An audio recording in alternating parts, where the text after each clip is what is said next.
Evangelho de São Lucas, capítulo 7, versículos 31 a 35. Naquele tempo disse Jesus: com que hei de comparar os homens dessa geração? Com quem eles se parecem? São como crianças que se sentam nas praças e se dirigem aos colegas dizendo: tocamos flauta para vós e não dançastes. Fizemos lamentações e não chorastes. Pois veio João Batista, que não comia pão nem bebia vinho, e vós dissestes: ele está com um demônio. Veio o Filho do Homem, que come e bebe, e vós dizeis: ele é um comilão e beberrão, amigo dos publicanos e dos pecadores. Mas a sabedoria foi justificada por todos os seus filhos. Nosso Senhor fazia as coisas com clareza de consciência a respeito do que devia ser realizado. Mas as pessoas que julgavam, observavam, curiosa ou maldosamente, sempre tinham algo a reparar em João Batista com toda a sua penitência, em Jesus com todo o seu contato aberto com as pessoas, a sua misericórdia, o perdão com que trata os outros, mas nada agrada, por isso ficam parecendo crianças pirracentas. Nada serve, nada faz bem. O Evangelho de hoje é extremamente provocante, porque quer centrar a nossa vida na busca do que é verdadeiro, do que é bom, sabendo medir as coisas, valorizá-las sem complicações. Podemos sim ser pessoas mais simples. Podemos sim ser pessoas mais abertas e mais livres. Que a palavra de Deus anunciada no dia de hoje, que é fonte de vida, de crescimento, de conversão para todos nós, entre aí dentro dessas estruturas mais íntimas do nosso ser, para que a sabedoria continue a ser justificada por todos os seus filhos e da sabedoria. Para compreender os acontecimentos, é necessário que o nosso coração tenha uma abertura a partir lá das suas raízes. Senão, nós julgamos as pessoas e as condenamos previamente, destruímos o relacionamento com tanta gente pela nossa vida afora. Nós sabemos, esse tempo que vivemos, pelo nosso país afora, quantas agressões ouvimos por causa dos motivos políticos, às vezes coisas baseadas em nada e julgamentos terríveis das pessoas. Sabemos que, infelizmente, isso algumas pessoas gostam de dizer, faz parte do jogo político. Eu pessoalmente gostaria que fosse mais civilizado tal jogo e que o caminho não fosse esse, de uma agressão terrível que nós às vezes acompanhamos durante esse período. Jesus e João Batista também foram julgados, foram condenados, foram rejeitados, analisados. E por causa disso, muitas pessoas deixaram de fazer a experiência do encontro precioso com a verdade, que ali estava no precursor, que abriu caminhos para a chegada de Jesus, e no próprio Jesus, que é Senhor e Salvador do mundo. E a palavra de hoje diz assim: com que hei de comparar os homens dessa geração? Com que nós parecemos? Nós somos aquele fiel, aquela fiel que diz para Deus assim como nós cantamos no primeiro canto: eis-me aqui, Senhor, para fazer tua vontade? Ou nós ficamos negociando com Deus? Se o Senhor me der isso, eu te dou aquilo. Que tipo de fiel nós somos? É nós que fazemos a vontade de Deus ou é Deus que tem que fazer a nossa vontade? Jesus nos pergunta: com que eu vou comparar vocês, hein? Ele está perguntando, claro, para o povo do seu tempo, mas nós podemos também nos perguntar: com que nós parecemos hoje? Que rosto tem a nossa igreja? Que rosto tem a minha comunidade religiosa? Que rosto tenho eu? É muito comum a gente ouvir essa expressão assim: eu sou católico, mas não sou praticante. Oh meu Deus, tem jeito de ser católico sem ser praticante? Você pode até ser religioso, acredito em Deus, mas não tem jeito se não for praticante. E o Evangelho de hoje então nos desafia. Jesus compara assim: olha, o povo é mais ou menos como criança que está sentado na praça, mas não se anima com nada. É aquela indiferença. Ele diz assim: veio João Batista, que era um asceta, que fazia jejum, uma igreja penitencial, uma igreja mortificadora, e não foi aceito. De repente veio Jesus, que visitava as casas, que participava das festas, e o povo então diz: ele é um comelão e beberrão, amigo dos publicanos e dos pecadores. Interessante, para quem não quer compromisso, nada está bom, não é verdade? Para quem não quer se comprometer, nada serve. É isso que o Evangelho de hoje está nos lembrando. Que compromisso eu tenho com a minha igreja, com a minha comunidade? A palavra de Deus hoje, ela nos propõe ser igreja. Que igreja que é? São Paulo diz assim: não pode haver dúvida de que é grande o mistério da piedade, que é o mistério da igreja. Ele foi manifestado na carne. Quando Jesus veio morar no nosso meio, ele se manifestou, esse mistério. Ele foi justificado no Espírito. É o Espírito Santo de Deus que age na igreja. Ele foi contemplado pelos anjos. Ele foi pregado às nações nas ações missionárias. Ele foi acreditado no mundo. Ele foi exaltado na glória. Um trecho tão curto, mas tão denso, São Paulo coloca hoje todo o sentido do ser igreja. Fundada em Jesus, pela força do Espírito, ela está presente no mundo, na ação das pessoas. Ação missionária. E hoje nós precisamos de uma igreja em saída, uma igreja que vai ao encontro das pessoas onde elas estão, uma igreja que não fica esperando dentro dos seus templos religiosos, mas uma igreja que vai, que visita, que consola, que conforta, que orienta, uma igreja que proclama a presença do Deus misericordioso nas pastorais sociais, aquelas ações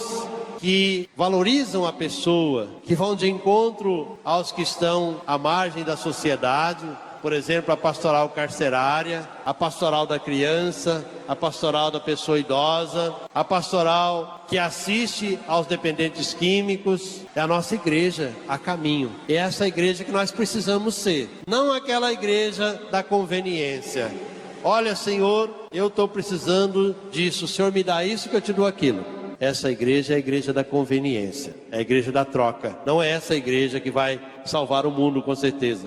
Pode até me trazer um prazer momentâneo. Tudo que eu peço a Deus, Ele me dá. E se Ele não der, como é que vai ser? Vai perder a fé? A fé se mede não pela quantidade de coisa que Deus me dá, mas pela quantidade de coisa que Ele pede de mim. Eis-me aqui, Senhor, para fazer Tua vontade. Como Maria Santíssima, a Mãe Aparecida, nós hoje queremos renovar também o nosso compromisso de ser igreja, de ser uma igreja viva e ativa no meio do mundo. A graça de Deus se apresenta ao povo através dos profetas, através de tantos meios e, por último, de modo perfeito e pleno, através de nosso Senhor Jesus Cristo.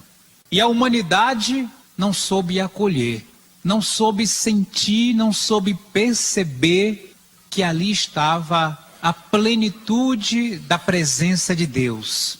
É por isso que o Evangelho fala que esta geração, que é a nossa geração, é como crianças que estão na praça e aí pedem para tocar a flauta para a gente dançar e a gente não se mobiliza.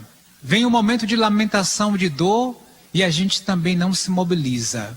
Ou seja, esta geração está inerte, está sem sentido, sem caminho e sem direção. E muitas vezes nós tomamos parte desta geração.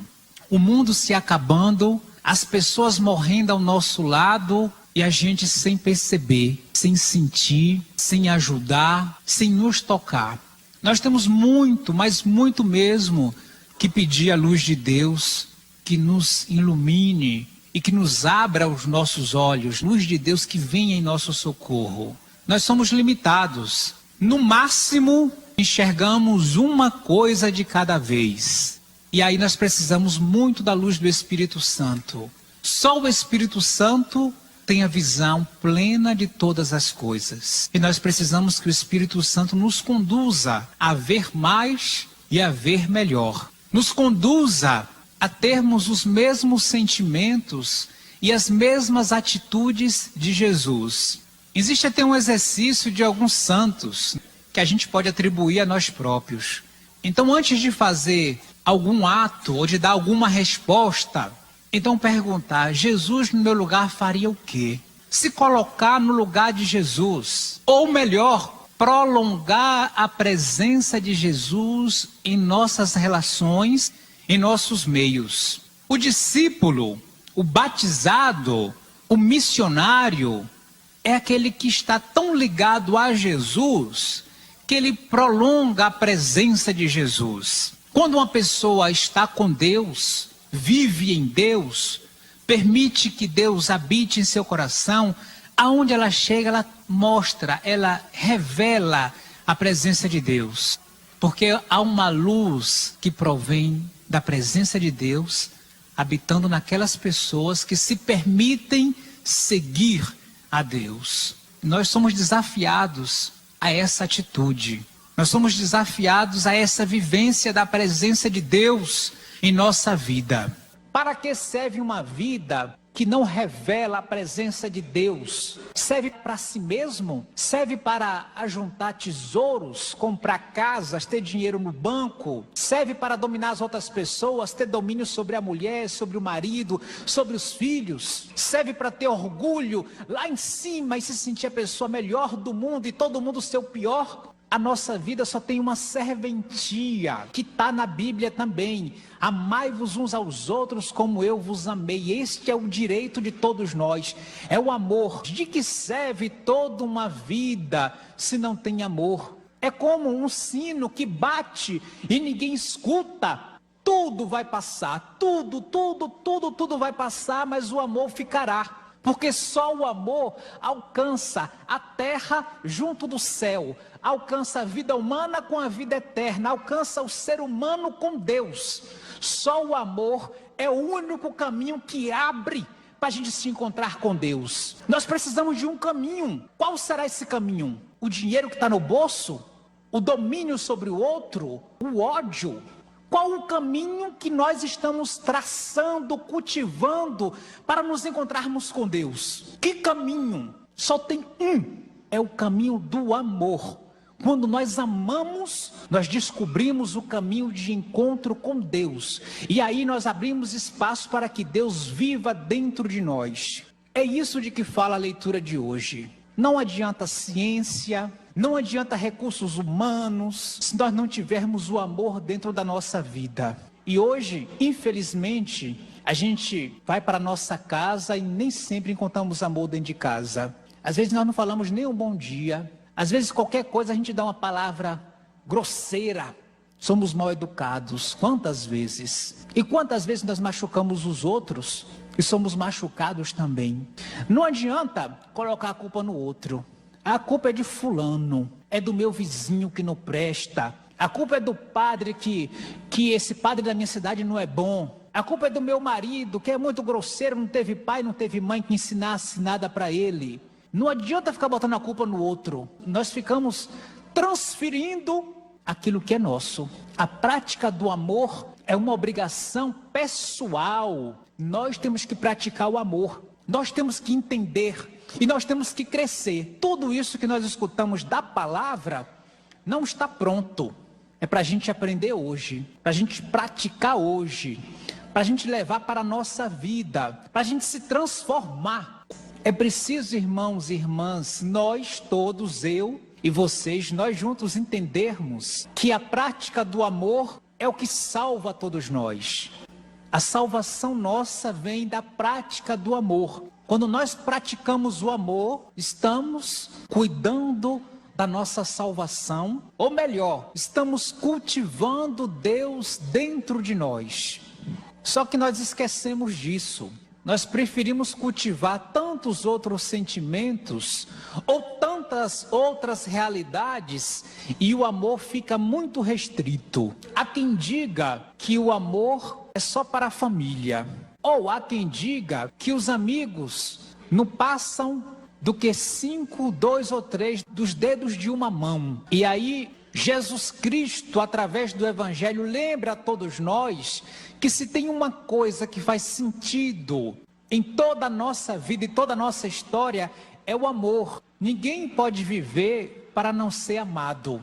Quando alguém comete alguma coisa errada, há estudiosos que dizem, faltou amor naquela vida. Quando falta amor, surge o espaço para a tragédia, para o erro, para o desequilíbrio, para uma vida sem gosto.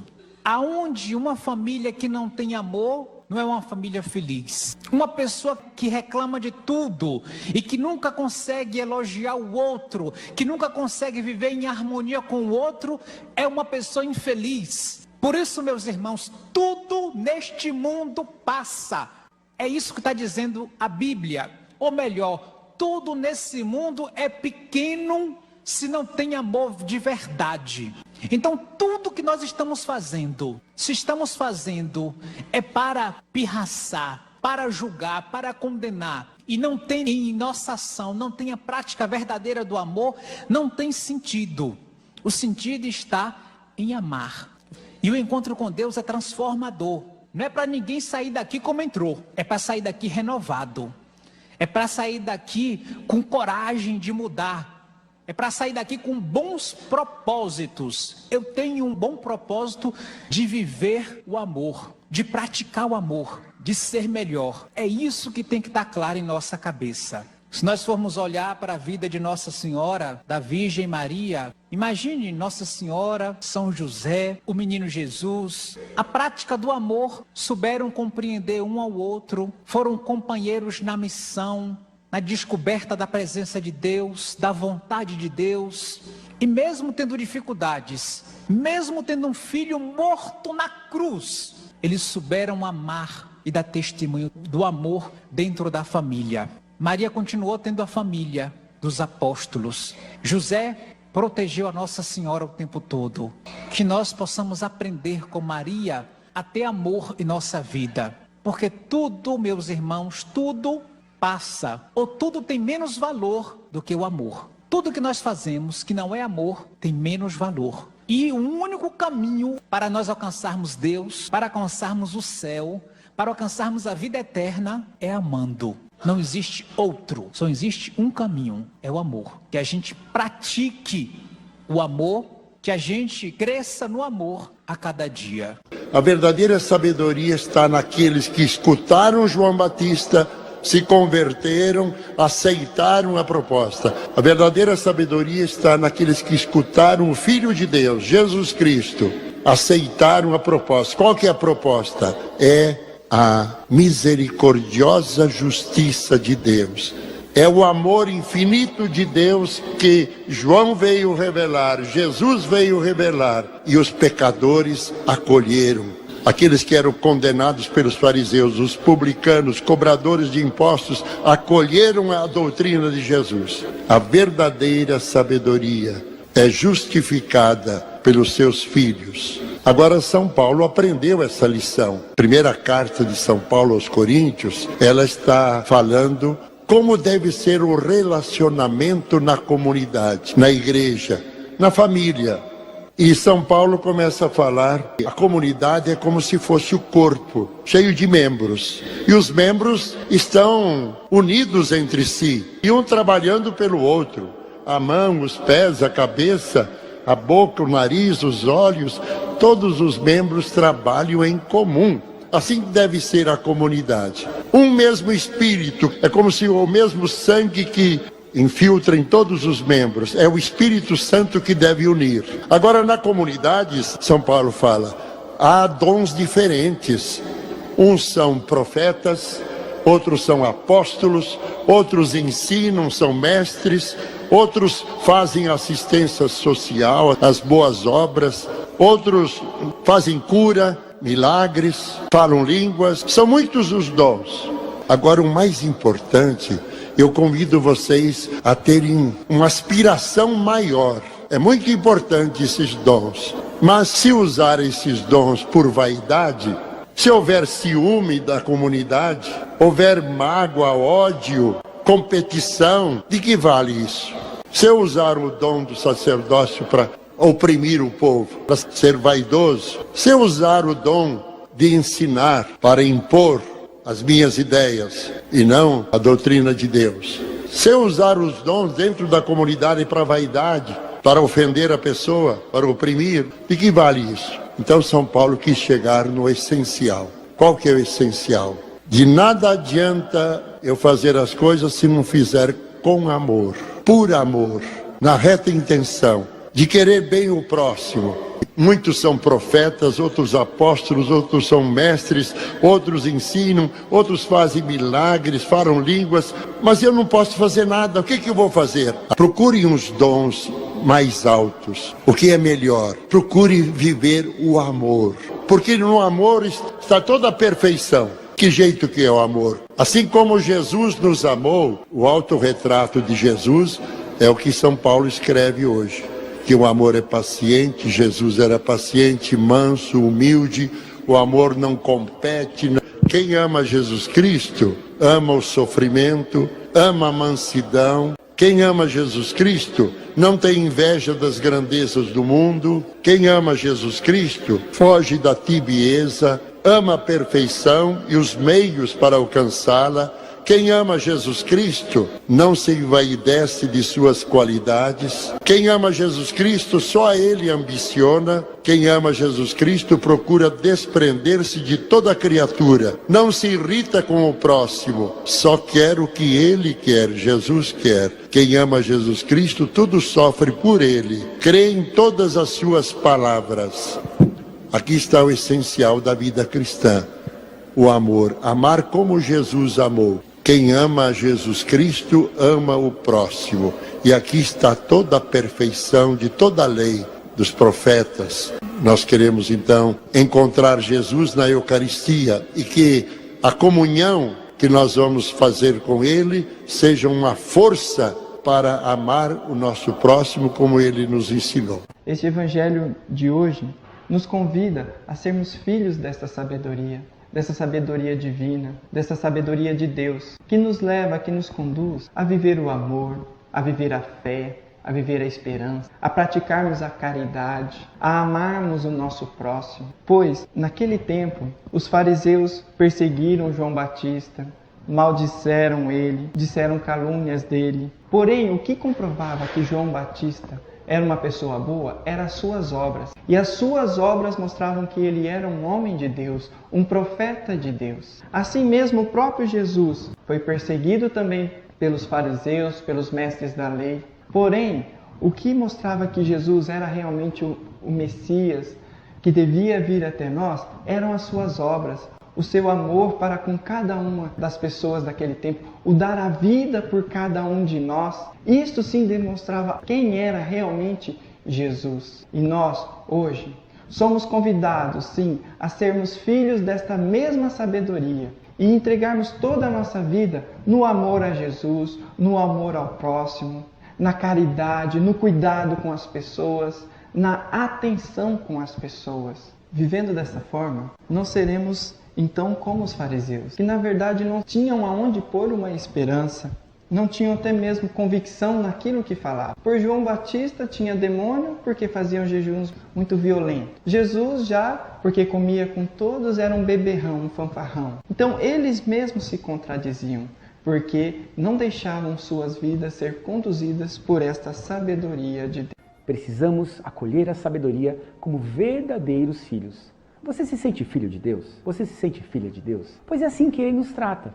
E quando a gente faz essa experiência de que ali no nosso coração a gente tem a certeza de que Deus é nosso Pai e cuida da gente, as coisas fazem um sentido totalmente diferente. E aí, por exemplo, nessa passagem aqui, comenta sobre João Batista e sobre Jesus. Dois exemplos que as pessoas às vezes distorciam um pouco. As pessoas faziam comentários. E aqui vamos lá. É complicado a gente ser ali pauta de fofoca das pessoas. Fica comentando, levando, trazendo informações, mas que necessariamente não fazem uma experiência de vivência fraterna, de coexistência ali no amor com os outros. Então, um convite que eu sinto que Deus me faz, e eu compartilho esse convite contigo, da gente poder hoje se sentir verdadeiros filhos e filhas de Deus e adotarmos um posicionamento onde a gente se preocupa com o que Deus pensa de nós. Muitas pessoas às vezes deixam de andar na igreja, às vezes deixam de andar com Deus, às vezes deixam de se posicionar de uma maneira ali mais forte diante de alguma situação, com medo, sabe do quê? Do que as pessoas vão falar dela. Ah não, mas ele agora está parecido com padre, não, ele está parecido com freira. Então assim, a gente às vezes deixa de ser bom, a gente às vezes deixa de fazer o bem por conta de se preocupar com o que vão dizer de nós. Meu irmão, minha irmã, eu digo a você, se você realmente tem esse desejo de fazer uma experiência concreta do amor de Deus na tua vida, preocupe-se com aquilo que Deus fala no teu coração. As pessoas falam mal de você, agradeça a Deus, mas seja ali um motivo de iluminar o ambiente no qual você vive. seja sal, seja luz. Tenha coragem de se comportar como um verdadeiro filho, uma verdadeira filha de Deus, que é amor, e se posiciona ali no cenário que você se encontra, levando o brilho dessa experiência que a gente faz com o amor desse Deus.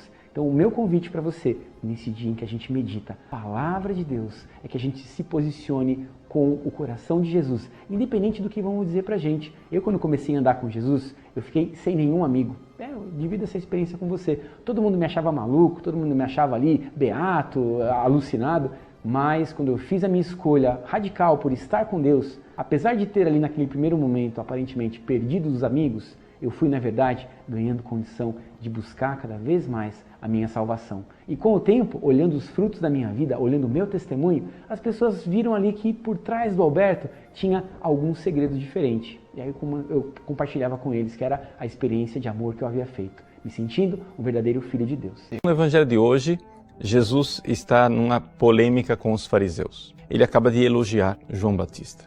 Mas aqui aparece o contraste evidente entre a figura de Jesus e a de João Batista.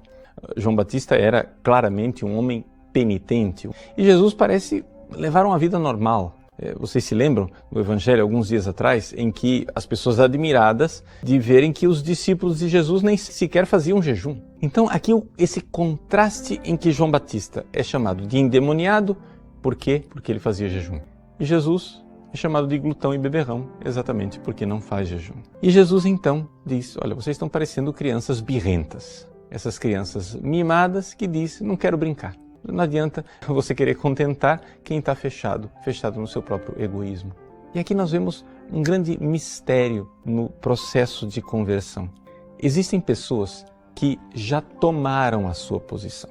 Elas já tomaram uma posição de rejeição da verdade de Deus. Não importa que argumento você apresente. Você tenta argumentar por um lado, elas rebatem. Quando você tenta argumentar por outro lado, aqueles princípios que antes elas não aceitavam, elas usam para derrubar o seu segundo argumento. Ou seja, não existe verdadeiramente um abraçar a verdade. O que acontece é isto, eu já tenho a minha posição e vou usar o argumento que for mais oportuno no momento mais oportuno. Não há amor pela verdade. Nós sabemos que se você quer ser uma pessoa sábia, como Jesus diz aqui no Evangelho, que a sabedoria é reconhecida por todos os seus filhos, se você quer ser sábio, você precisa, em primeiro lugar, estar disposto a inclinar a cabeça e obedecer à verdade quando ela se apresenta. E a verdade, no mais das vezes, não é agradável. Ela é, às vezes, dolorosa, sim. As pessoas não querem a verdade porque a verdade exige mudança.